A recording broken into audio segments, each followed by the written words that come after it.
So the first thing to do is to resize the TIFF, the original TIFF photograph, to a more manageable size. I've chosen 800 by 1200 pixels. So then I've opened up in Corel Draw to use Illustrator, and I've just drawn around the outside of the dress, which I'll use later to create an SVG container for the pattern and the transparent PNG.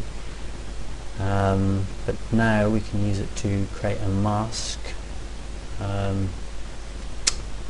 for our work in Photoshop or Corel Paint. So just coloring that solid black.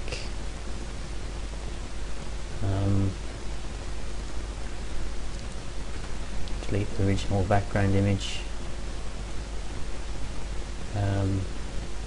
Now when we save that mask, we want to save the actual whole canvas, so I'm just adding a page frame. So once we've opened up our dress image, again 800 by 1200 pixels, we load the mask. What's going on? Okay, there it is. Just drag that in there, click, and it should be in the right place because we've saved the whole container in the mask image. Okay, as we want to work on the dress, I'll just invert that. So we start by turning that to grayscale. I'm just hitting the desaturate button there, which does the same thing. And now we're going to make the highlight mask. So I'll use tone curve to do this. I don't really know of another way to do it actually. So what we want to be left with is all the highlights obviously still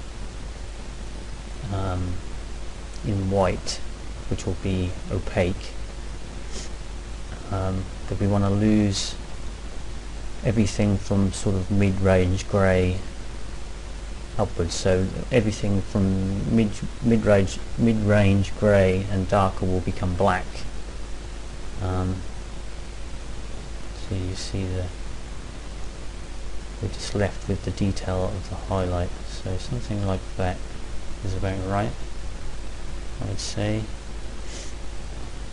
And to finish the mask, I'll just clear the existing, no I won't, I'll invert the existing mask, and I'll just fill the background black.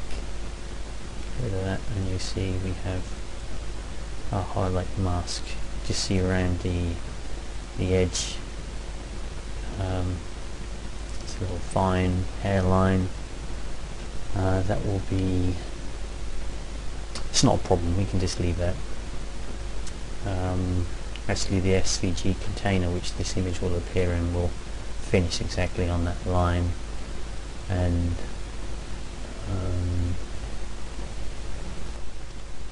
so in the previous clip I got cut off by my capturing software.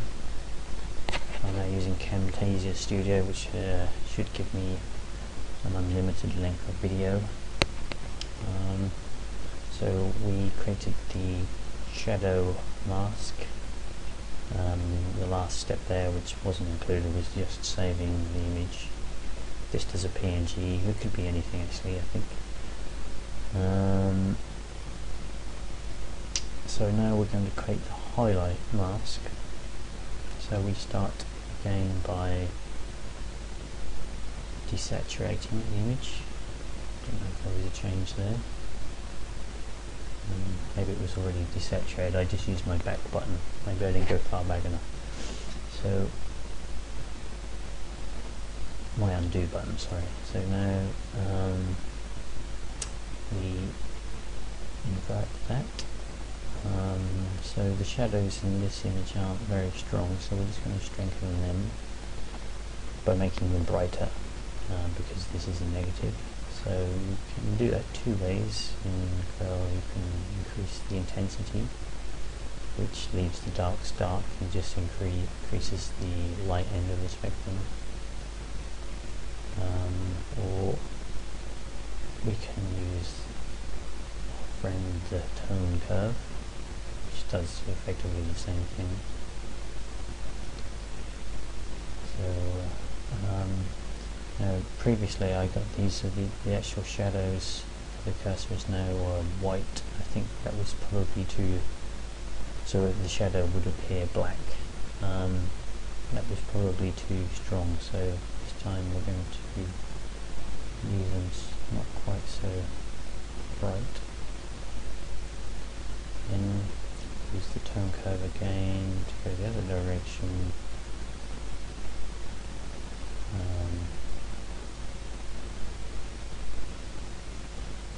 Remember, anything from light to mid-grey we want to appear black in this image. So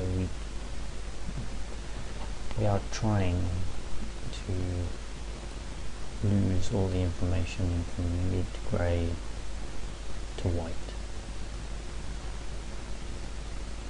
That's about right. So okay, and then we invert mask, color the background black,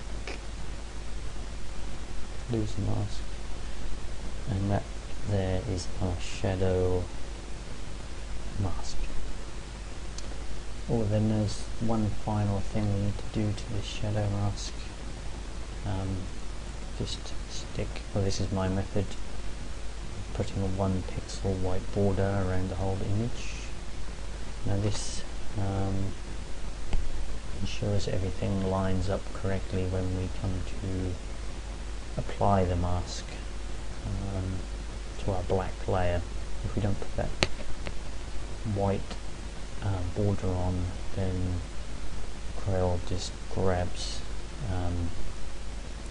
sort of crops the dress and then it applies it to the top left corner. So this ensures that this border matches the border of our black layer. So the next stage, we save this as our black mask, as our shadow mask, and then we create, well, let's start in the same order we've done before. So we'll create our highlight white layer. So create new. See, I've already got in there 208 by 1200. What was there? 802 by 1202. And to this we apply our highlight mask. So again we load disk.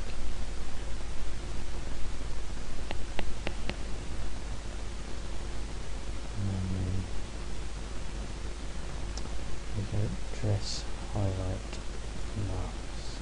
So drop that in there and it should, because of our border, fill that space correctly, everything's aligned. So there, essentially everything that is pink will be transparent, and everything lighter, light pink, will be opaque. So we just save that as, no we don't, we from that mask we create an object.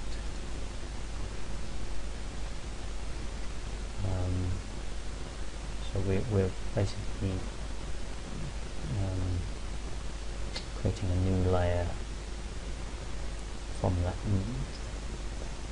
using that mask. So we have just the lighter information in this. Well, we can't see it because the background's also white. So if we create another new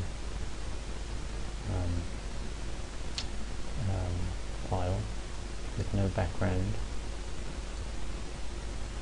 I didn't copy that to my clipboard, so if we copy this and then apply it to our transparent background.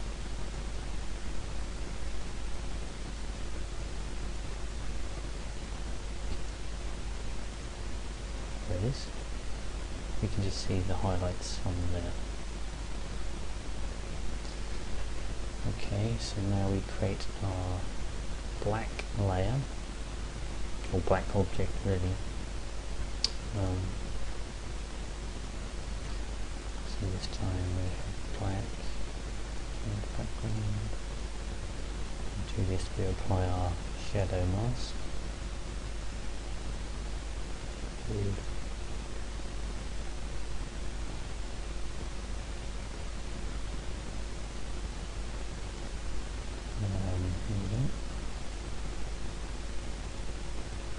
Everything lining up nicely. Okay, and then from this we create our black object. Don't know how you do this in Paint Shop, something very similar in the day. So copy selection. Basically it's just copying there everything that's not masked. Copy to the clipboard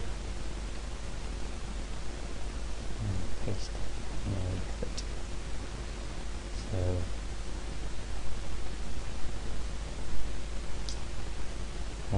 this is our combined shadow and highlight transparency, and what we hope is that everything in the mid histogram is transparent. It's just the shadow information, the highlight information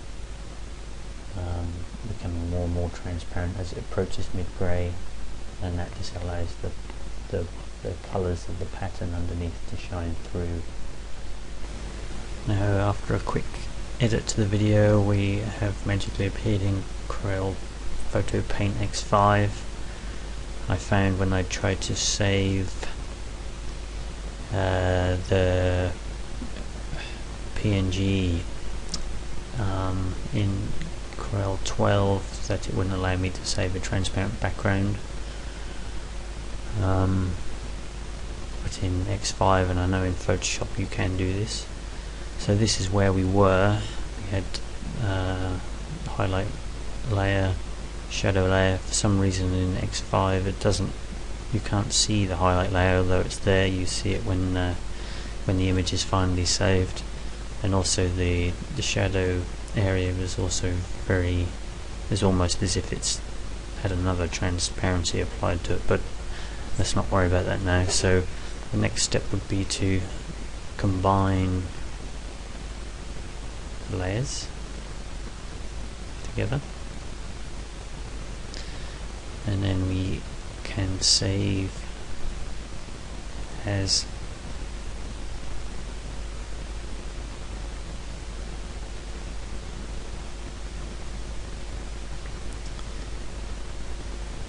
a PNG.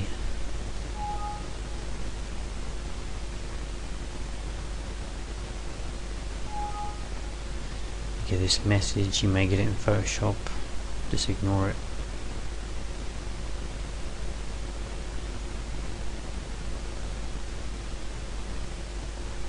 Seems to be quite slow whilst the video is recording at the same time.